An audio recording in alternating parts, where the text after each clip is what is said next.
Hi, everyone. Welcome to the Quantum Healing with Candace show. It is August 7th, 2017, and it's my birthday. Not only that, it's the lunar eclipse and the first day of the gateway, the solar, the eclipse gateway, and that whole corridor, right?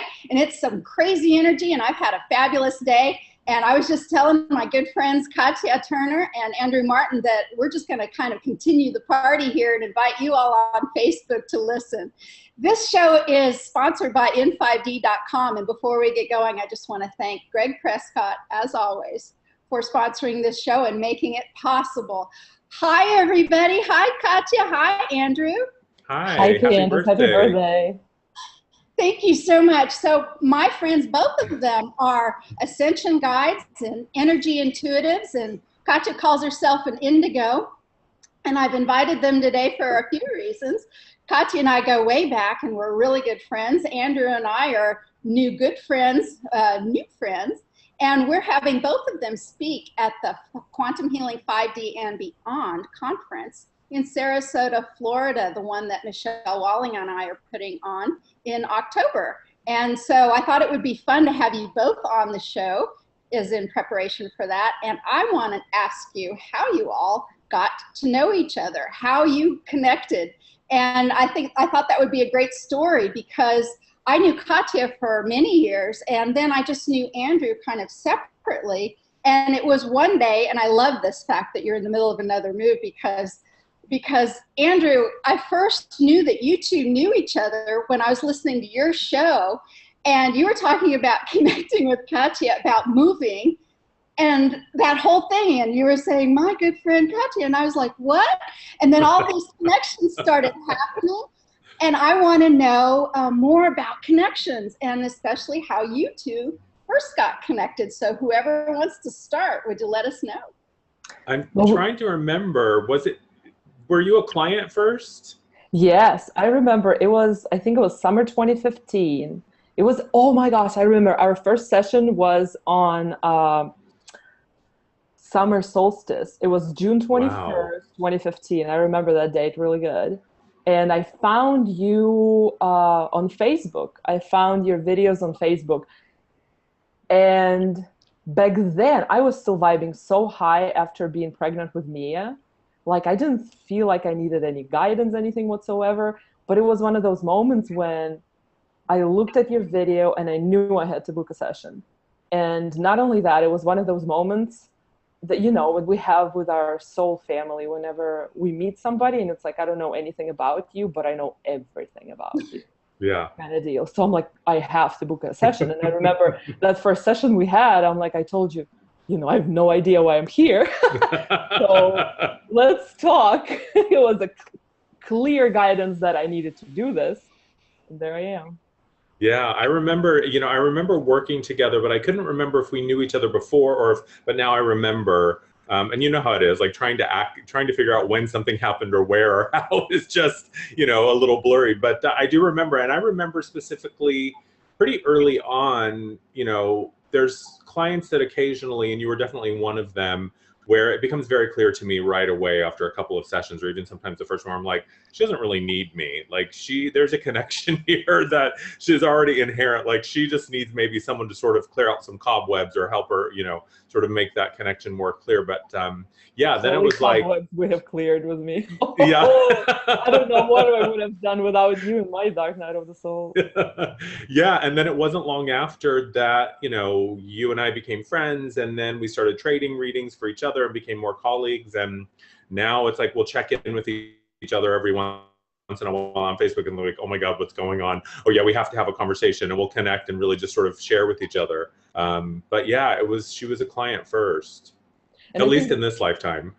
Right. The coolest thing to me about this whole relationship, and this has never happened to me with anybody else really at all, and I've had a lot of those encounters with what I know to be my soul family. But with him, I think we knew each other for about 6 months. And then both of us saw each other in dreams, in visions. Mm-hmm. We realized on what councils we have been on together, are on. It's like we got actual conscious remembrances of why we are here right now together in this lifetime. This is so cool. Yeah. Yeah. And you, Katya, actually, Katya was one of the first people that triggered that within me, because, you know, it's like we read so often of these, like, these are the things that will happen during your awakening, and this is the one of the things you may expect during the ascension. And none of those things ever happened to me.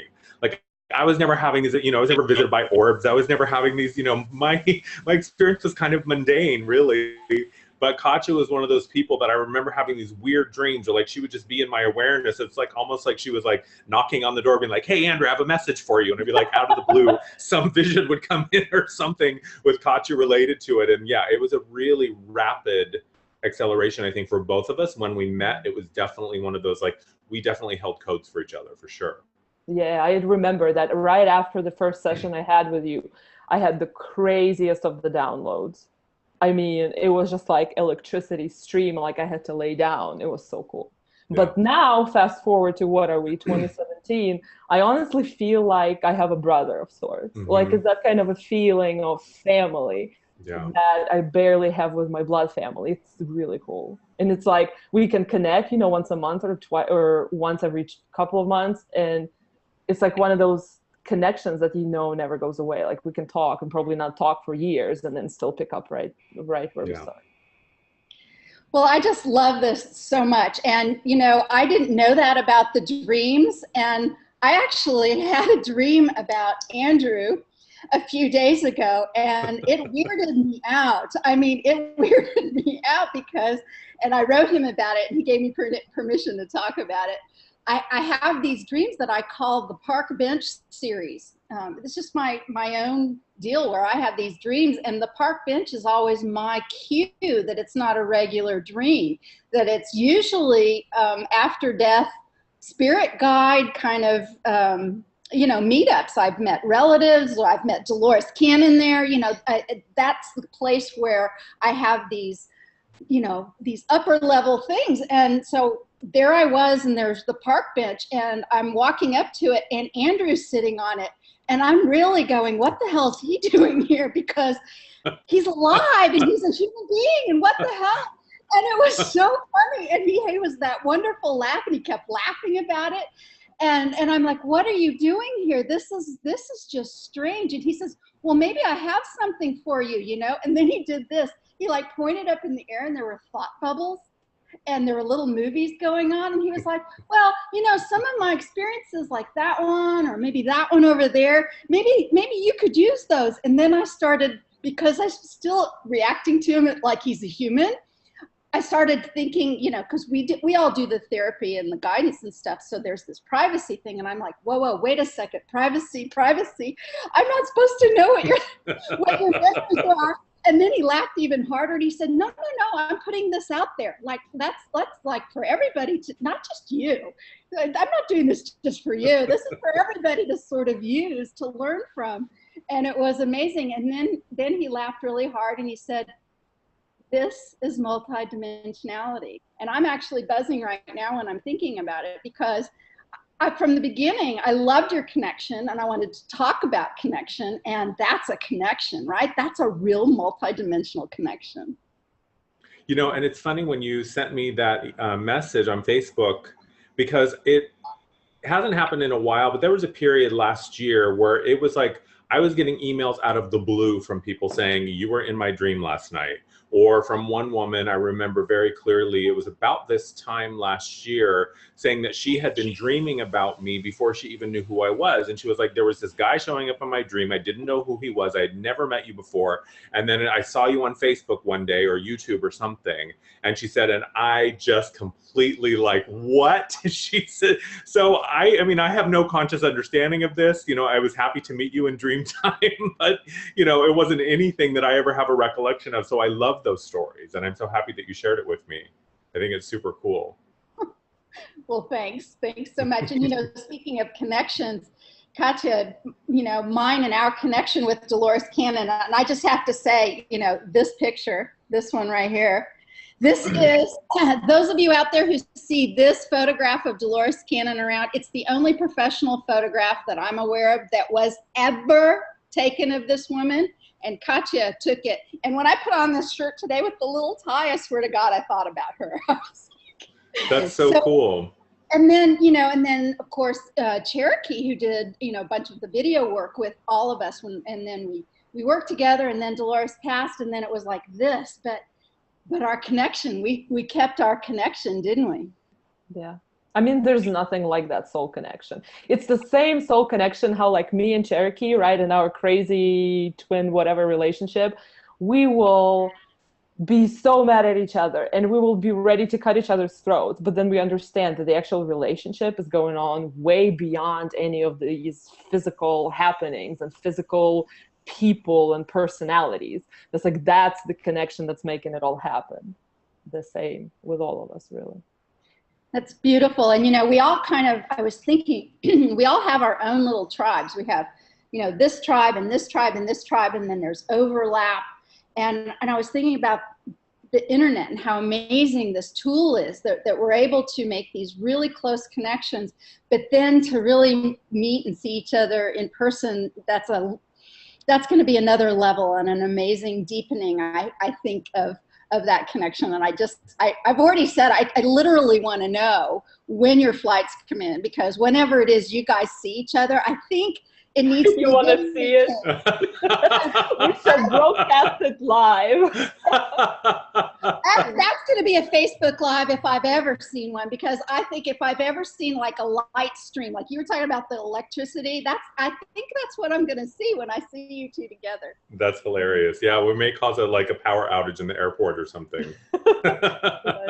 And the cool thing I wanted to mention about how you're saying like little tribes overlapping here and there. I remember whenever I was a kid, it was like a game I played in my head. I was very connected with so many various kinds of people, right? Like I had a very broad circle of friends that were very different people.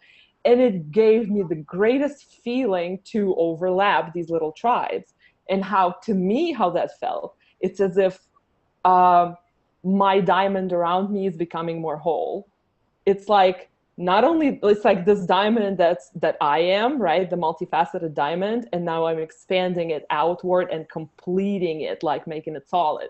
So very interesting. So yeah, I dig the feeling. Yeah, it's beautiful. And it's so amazing right now to see all of these realities kind of converging and sort of careening into one another. And I've been, recently made the decision to go back to San Francisco, and I have been trying, this is the third time that I've tried to move back. In 2014, I think I had plans that ended up falling through. The beginning of this year, or the beginning of end of last year, I was thinking that I would, and that ended up falling through. And now this is like the third time, and I very clearly am aware that, I think as we're sort of hopping through these realities in this timeline, there's a part of me that has always been there sort of calling me back, but it just hasn't been the time. And it's so amazing to sort of now feel the resonance, and I hear that sort of call much clearer now than I ever did before. And I was thinking about it today. I was like, oh, well, that makes sense. Like there's always been this timeline ready for me, kind of waiting, but it just wasn't the right time. And to now be able to sort of trust it and to move into it, man, just having made the decision not even a week ago, it's like things are already, I can feel it, like it's harnessed me and it's pulling me to it. It's pretty incredible. It's pretty incredible. I have to say, because I heard you say this on one of your shows, and when I heard you say you were moving, I was waiting for you to say that Katya told you again. Okay, you want to know the crazy thing, and let this be recorded live.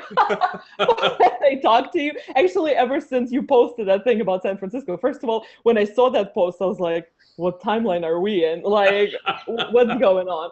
But then the more and the more that I sit with that feeling, I still think you're going to end up in New York, and that San Francisco is going to be as brief. That is hilarious. As everything, like these little chunks that are happening. I don't know why, as always, but this is just a feeling. Wouldn't that be hilarious if I kept hopping back and forth from coast to coast? End, who cares? You know, if you're having fun, if you're doing what you want, and if you feel like your life is moving you to greater fulfillment, who the fuck cares how you're going to hop it? Whether you're going to be in Europe or San Francisco or New York, and if you're going to be there for a year or a week or a month. Yeah, who knows? It's the freaking ride of a lifetime, for sure. And I feel like finally, I don't know, especially like with me, I don't know with you guys, but this chunk of time, like from this crazy acceleration, probably in the last month, I feel like I'm finally riding the higher Mm-hmm. waves of intensity. You know what I'm saying? How these Yeah. energies are always super intense whenever they push you forward really hard, really, really hard. This time it's like finally we're on this level. We don't need to like spiral down to touch something really deep to finally like put us out. And Yeah, I feel the same way. And it's in many ways, I feel that that's what coming back to New York was about, was really like releasing that sort of lower timeline. Because there, you know, there's a lot of reasons now I see why I came back that I've really sort of cleared and made peace with. And it was this realization the other day of like, oh, like I don't have to really, my path and my future isn't really determined so much by my purpose as it used to be, because I feel like there's been this merging now that's happened with me and the higher aspects that I've been working with, that now it's like I can come to the table and say, okay, I want to live in San Francisco, I want to move back to the West Coast, and these are the things I'm going to do. So you all are going to have to figure out how that works, and you all are going to have to figure out how to build my purpose around that, because this is what I'm ready for. And for the first time in a long time, I feel this sense of clarity and ease where, yeah, I just sort of slide into, someone was talking the other day about the eclipse being the sideways elevator. And I love that metaphor, how I feel like I'm just sort of sliding into another reality that's still ready just to take me forward. When do you think, you guys, because sometimes I have clients who have some very strange time anomaly things happen. Example, I had a woman come in, this was even a while back, and to her credit, she was able to keep it together, you know, out there in the world and not tell very many people. But she would have this kind of a life where she would go to sleep and sometimes she would wake up in a completely different physical form with another name and another life and everything. And she said it would always take her a couple days to go, oh yeah, now I'm, you know, Mary instead of Sue. I'm married to this guy, or, you know, I have that job instead of whatever. Wow. And then she would have that life for a while, and she never knew when. It was either weeks or months. She would go back to sleep and she would wake up back as the first person who had no time passing. And she had to do the same thing. She had to remember where she left off on that. And when we did this session, this Dolores Cannon session, we found out that the higher self said, yes, she's one of the forerunners on this multidimensional life thing. And she's able to manage that. And she's just one of the first, but this will become something that all of you can do eventually. And when you were talking earlier, even before the show began, Andrew, about looking out the window and thinking that was San Francisco and it was really New York, I started thinking about some of that, about how these timelines that we actually aren't just really jumping anymore and being on separate ones. We're sort of melding some of them, aren't we? Yeah. Yeah. And I had an experience, you know, when I was at the gym a couple days ago, and it was after I decided to move back to San Francisco, and I literally thought that I was there, and I was watching the news and I was like, wait a minute, that doesn't look like, I've never seen that neighborhood in San Francisco before. What's going on? And then I would say, you know, downtown Manhattan. And I'm like, oh no, wait, no, I'm not in San Francisco. It was so strange. And I've never had the experience. I remember last year when I was working on my new website, and I think I had talked to you about this, Katya, there was a period where, you know, my old website, I had like 400 and something blog posts. And the website that the web hosting that I was using before didn't have an export function. So I literally had to cut and paste 400 something blog posts and move them to my new blog manually. And there was a day where I just said, okay, I'm going to sit down and I'm going to do as much as I can. And before I knew it, I looked at the clock and it was like 3 hours later and I had done every single blog post. And it was the weirdest thing. And I was like, what the heck just happened? It is physically impossible that it's a numbers game. Like I can't do that many blog posts in that short of time. And so I was like, what's going on? So I sort of took a minute and got quiet and connected and was like, tell me what's going on. And my guide said, this was a multidimensional experience. What you did was you moved yourself out of time And when you're out of time and you're still working on a project or something that's a physical thing, you can do it outside of time. And so they showed me it's like an upside down pyramid. And so here I am at the bottom of the pyramid, Andrew, in sort of his 3D linear time life. And then I moved myself up out of that and sort of to the the broad part of the pyramid, got a whole bunch of stuff done. And then you sort of reinsert the experience back in. And it was the weirdest thing because it was like at the end of 3 hours, I was just like, wait, where have I been? It was this sense of being out of my experience that was nowhere near like waking up in another body. And I can imagine what that would be like to wake up in another lifetime. But that was the closest that I've ever gotten to something like that. And it was a very real experience of sort of taking myself out and then being plugged back in. It was very interesting. Katya, have you had anything like that happen? Compressed time or anything? Well, I have lately, in the last couple of times, I have had these experiences of like really consciously understanding that I woke up in another timeline based on how I feel and what cycles I feel like are running. So yeah, I've had those experiences. I've had like missing time, which was interestingly connected with the location feeling. Me and Andrew talked about this. Whenever all of a sudden I was driving in the car and I felt like I was driving to the beach all of a sudden. It's like, I know I'm driving my kids to the beach someplace. I don't remember. I think it was Hawaii again. And I was like, but I'm in Arkansas, and there I look at the clock and I have literally an hour missing from I just left home. But the interesting part was that I've had this location feeling a couple of times. And for the most part, it was the Hawaii location. And two, for the longest time, I thought that we were going to move there and I kind of wanted to move there. But now, for some reason, looking back, I more and more look at it like some sort of, synesthesia, right? How we feel the same energy signatures in different objects, different places, different situations, scenarios. It's all the same feeling, but it's manifested in different physical form, right? So it's kind of like that. I feel like it's just some sort of code inside that we're tapping into, right? That is like, I talked about this on my last call that I had. Like, I see it in my head as like this equation, like mathematical equation that is represented by a physical thing. And you can see the same mathematical equation in a plant, in a person, in a feeling, in a location, in a situation, in a cycle. Like, everything is built upon these equations. And so whenever we tap into that equation inside of ourselves, all of a sudden we can feel the location, the people, and whatever is it that's coming to us, it's, based upon the situation, or I don't know, I really don't know what it's based upon, but that's kind of how I see it too. So when I have those experiences now, way more so than before, I don't really think about them anymore. It's like some person inside of my head who wanted answers doesn't anymore. He just enjoys life.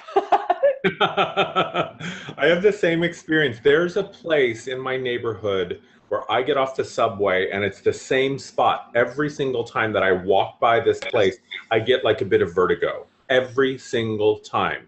And I know that there's some sort of vortex or some sort of interdimensional experience that's happening, either moving into another timeline or out of one.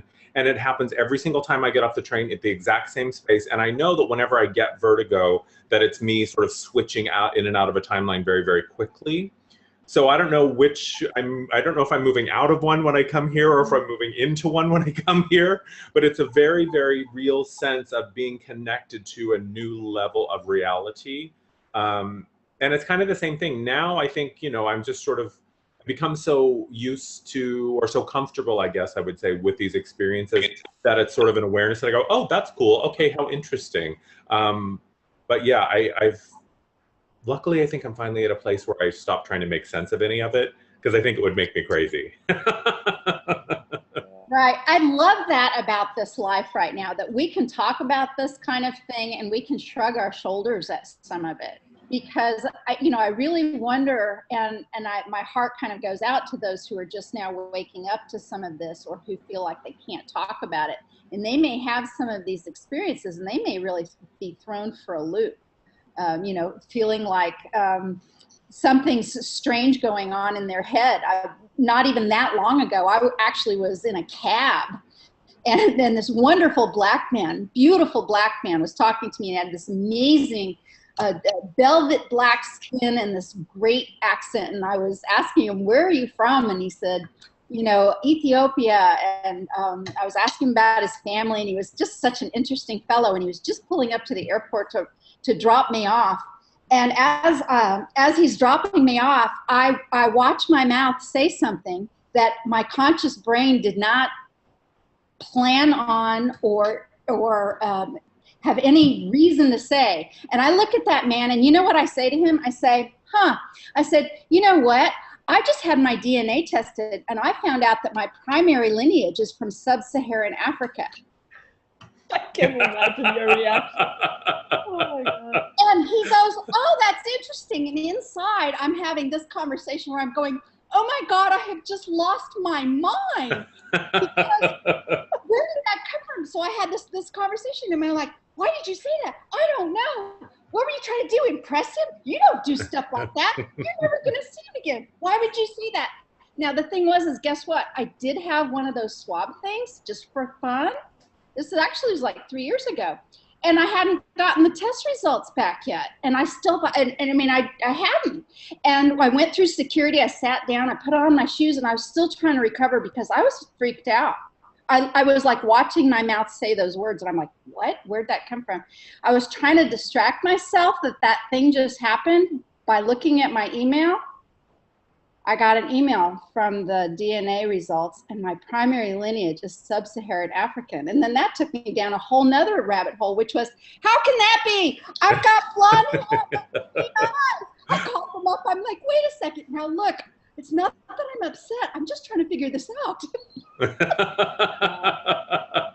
That is so funny. So that I found out a little bit more about that. So what that was direct higher self speaking, so that my physicality and my conscious mind could see that I could be just put aside, and that larger part of me could just start, take care of the vehicle, to run the show. And even my voice, when I wasn't planning on it, and it came from no space of ego or personality, it came from a completely different place.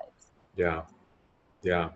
And isn't it interesting how those situations will happen, and oftentimes at the time we don't know why it's happening, but then we get clarity afterward. Like, I remember this was a couple of years ago, maybe 2 or 3 years ago now, where I did a very brief period where I was channeling my higher self, and I was channeling, doing the sort of trance channel, like I would sort of recede, and my eyes would do weird things, and my voice would sort of change. But it was very brief. I only did it for about 6 months that I had these sessions available, and I did one live event in Seattle where I did an evening of channeled wisdom, and then it was gone.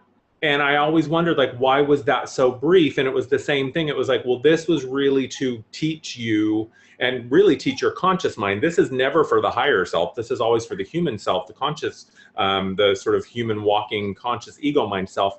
And it was really giving myself that experience so that I could trust that when I did do that, that everything would be fine, and that the information would still flow. And it wasn't about my mind needing to have a script of what it was going to say when I showed up. So yeah, it's so weird to have those experiences. And I guess really, I think for anybody listening who's maybe not sure, I guess for me, it really just comes down, at some point you just start to trust it and you stop questioning it. And you just say, okay, well, that's what it needed to be. And it doesn't matter if it doesn't make sense to my mind. Cool. Yeah. I wonder, what do you guys think? Because I think the more that we do this, so this is, I thought of this as a connection show. Your connection to each other, our connection to each other, our tribe's connection to each other, and then going down to Sarasota and connecting there. I really wonder about going to these kinds of events and spending time like that, or spending just deep time in any way. Andrew, I was on your call last night and spending time with that group. I'm wondering if that kind of connecting with people like that, if it builds that multi-dimensional connection for each of us. What do you guys think? I don't know. I think of all things, it will build that trust that we were just talking about.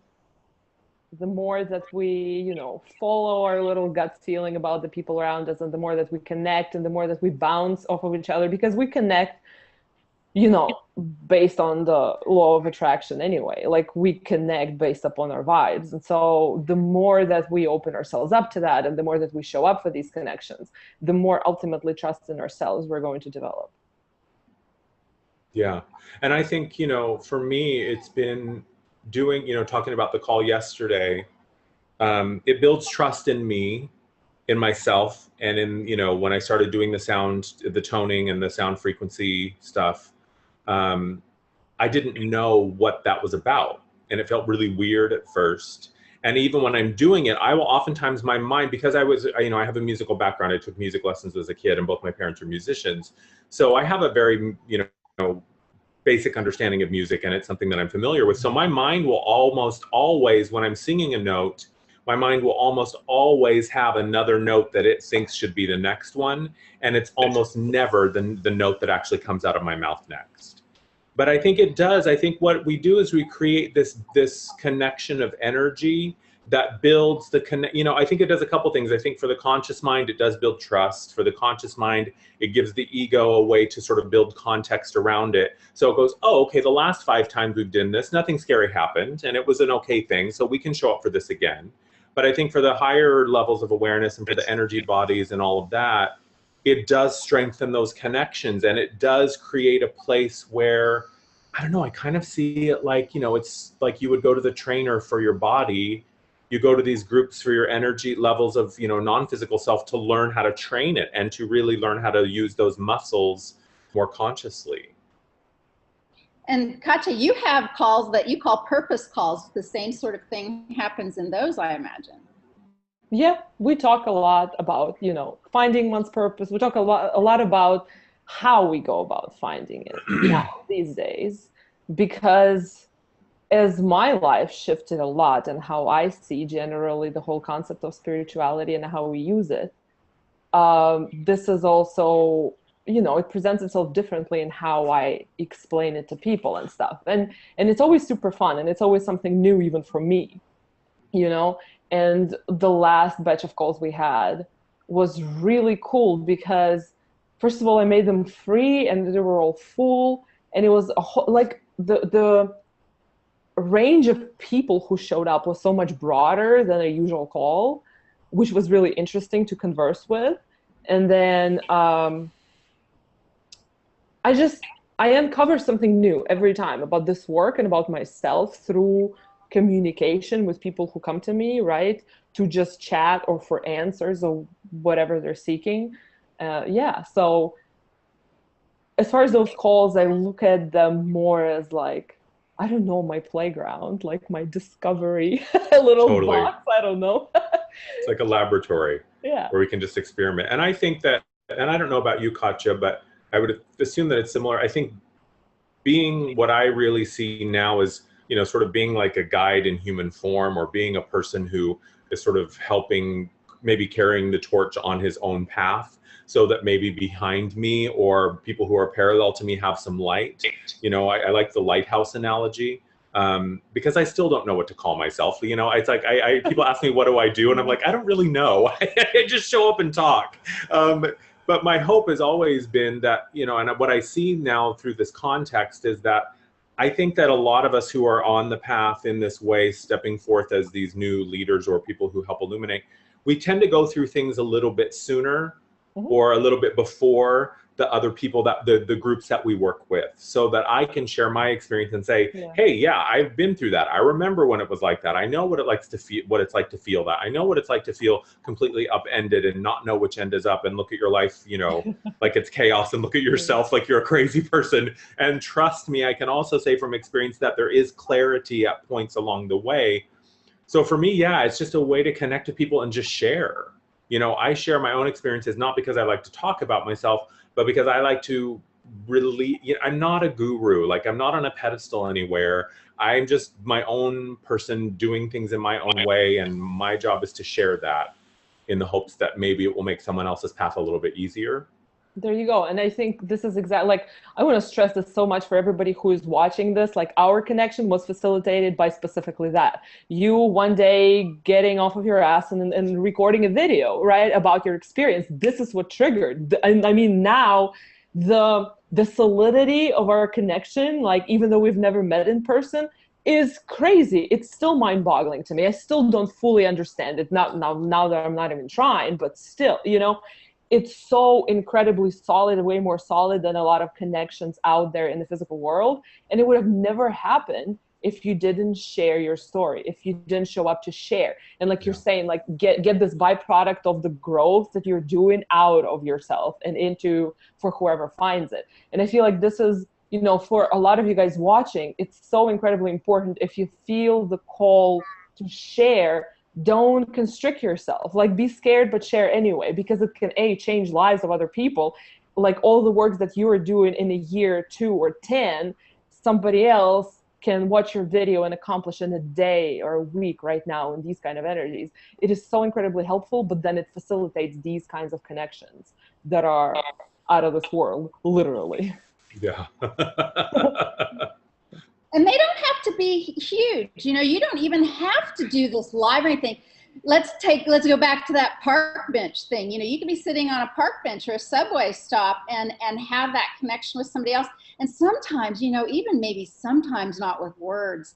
That, you know, another thing is happening in my sessions and out there. Ooh, I'm getting chills with that. Sometimes if you just send loving, supportive, just genuine thoughts without words, it's really powerful, and more people are feeling it, accepting it, and it's helping change them. Just looks with the eyes, right? Yeah. Yeah, and I think that you're right to just, you know, just let your agenda be to share and connect. Like, you don't have to share, you don't have to start a blog or a YouTube channel or a website or anything with the intention or the goal of becoming, you know, a YouTube star or becoming a healer or an energy, you know. It can just be like, hey, I'm having a weird, crazy experience, and I just want to share that. And it can be, you know, this is the beautiful thing, is this spiritual experience, this awakening that is happening within all of us on some level, is shaking up everybody. So this is from, you know, the person who works at the sandwich counter to the person who's the CEO of a, you know, multinational billion-dollar corporation. Everyone is having this awakening, or will have this awakening in some way if they choose to stay. And it's just, then just be awake, have your experience where you are and as you are. It doesn't mean that everyone's all of a sudden gonna quit their job, get a turban and a crystal ball and start to, you know what I mean? Like, this is how we create a conscious planet. So we're still gonna need people to do certain jobs, and we're still gonna have space for bankers and artists and musicians and, you know, teachers and all of that. So it's not about necessarily changing what you do or who you are, it's just sharing where you are. And I guarantee you that there's at least one other person that will relate. And that's why I started my YouTube channel back in the day, was like, I just got to share this. Like, I can't be the only one who's having this crazy experience of my life turned upside down. And I just got to find a way so that I didn't feel like a voice in the desert. Yeah, I remember I started sharing for the same reason. I physically felt such a heavy sensation on my chest. And I knew all of these bits of knowledge and stuff that I've always had, that I thought I was crazy, right? All of a sudden they all started kind of rising up, and I knew that they were valid now. And it's like, I needed to get them out for my own health, for the sake of relief for myself. So I remember I wrote that post about telepathy. Like, I'm a branding person. I would sit normally and design a site, and what is it going to be? With that, I just pulled up like the simplest theme that I could find for blogging. And it's like, I had to get it out. I didn't care how it looked like, what the name was. I have to have this out of myself now, or I feel like I'm dying under the weight of it, you know? Yeah. So yeah. And all of it led to so much cool stuff. If back in the day somebody told me what I would be doing and what I would be talking about right now, I'd be like, even back then when I actually started, I still was like, am I really like the Andrew who told me like, yeah, you should start doing this? I'm like, I don't know how to do this. Right. Totally. That was back in the day when we thought we had to have permission from somebody else, right? Yeah. You don't need permission from anybody anymore. And I love that. That's part of what, Andrew, the liberation timeline, isn't it? Exactly. It's it's not only the big things that, it's the smaller things that are falling apart, where control or a path or somebody telling you what you should or shouldn't do, that's just going away, isn't it? Yeah, and this idea that somehow, you know, the guides, the angels, the whatever it is that we perceive as this thing up there giving us the information or the instruction, that it's somehow outside of us, number one. And number two, that now, you know, once you reach a certain level, it becomes very aware to me that I have access now to the same information that that level of awareness has access to, and I don't need their permission, and they don't get to tell me what to do. Like, I know now what my truth feels like, and I know when I am following that or when I am not. And I think that our guides show up to help get us towards that, directed towards that truth. But once we find it and learn how to listen to it and trust it, they're like, well, our work is done. Like, we'll be happy to, you know, advise or collaborate if you want, but you don't really need us in that way. And I think that all three of us, I think, are a good example of, you know, we came here. You know, I think we often felt like we needed permission because we came here to do something in a way that had never been done before. So there was no model for it. So we're always, you know, I know in the beginning, I was looking for a template of how do I do this and what do I do? And every time I would try to model myself on somebody else, you know, a psychic or a healer or whatever, it would always, you know, it would get me a little bit, maybe it would start me down a path, but it would eventually always fall apart. And I think that once I learned, you know, I went from fearing the fact that there was no model for it to loving that, because I was like, well, hell yeah, now I can't do it wrong. I can't mess it up because no one can do this. No one else can do what Andrew can do, what Katya can do, what Candace can do, what anyone else is watching can do. We have our own frequency and our own thumbprint, our spiritual thumbprint. So you're the only one that can do it. So get over the fact that there's even any concept of failure. How can you fail if there's no way to prove? Prove to me that I failed. You don't even know what I'm doing. This was experience with me and motherhood. Like, I went through life very consciously understanding that it's like anything new that I started, like I would start it kind of shaky hands, but then the next morning I wake up and I know exactly how to do it, because I have felt this, like, I have collected these vibes, right? I have collected the blueprints, the templates, right, from other people. So it's like I just know how to do stuff. Like, I wake up and I just know what to do and how to do it. With motherhood, that never came. How I was terrified. I'm like, did you forget to download this? I literally would wake up every day when Mia was born, and I was like, where is my manual? And then it continued into like this panic mode of like, what the hell? There is no manual, right? And now I'm definitely at the spot when I am loving it and like juicing everything out, because I understand that I'm creating something completely different and so much bigger and wider than any like ever been done before. It's crazy. But yeah, I feel you on that. Yeah. And it's really just, you just have to trust it. You just have to learn how to trust it. That, yeah, like it's like you have to learn to trust yourself, because in the absence of a template, your own voice becomes really loud. And it's like, do you have the guts? Do you have the courage to listen to that voice and express the voice and not play by the template that you have downloaded? Yeah. Right. Well, I think this is a great place to end, and to give this advice out there to others to follow their own truth, trust it. You know, we say these things all the time, but that's really what it feels like inside when you're walking your own path. If your feet don't fit in somebody else's footsteps, just, there's just no reason to keep making yourself try to make that happen. And nobody can do what Andrew can do, what Katya can do, what I can do, and what you can do out there. Andrew, I love the way you put that. I want to thank you so much for joining me tonight and speaking with each other and with me. And I cannot wait until I see you all down in Sarasota in October. Ticket sales are great, but there's still tickets left. So those of you out there who want to come on down and spend some time with us, it's a 2-day event in Sarasota, October 6th and 7th. There's going to be sound healing, a group regression, some light meditations, a whole day of speakers, meals are included, and then we're going to end Sunday with a beach drumming at sunset on the 99.9% crystal sands of Sarasota, Siesta Key Beach. And I'm really looking forward to that. So thank you again, everyone, for showing up. And I want to thank Greg Prescott again for sponsoring this show, making it happen, Quantum Healing with Candace. Thank you, Michelle Walling, for putting on the Sarasota event with me as my partner. And that's all for tonight. Thank you. Thank you for having me. I cannot wait for Florida event. We're going to have so much fun. We're going to blow the fuse of that place. With all yeah, we need to bring some power generators. Yeah. It's going to be great. Bye, everybody. Love you. Bye. Bye, guys.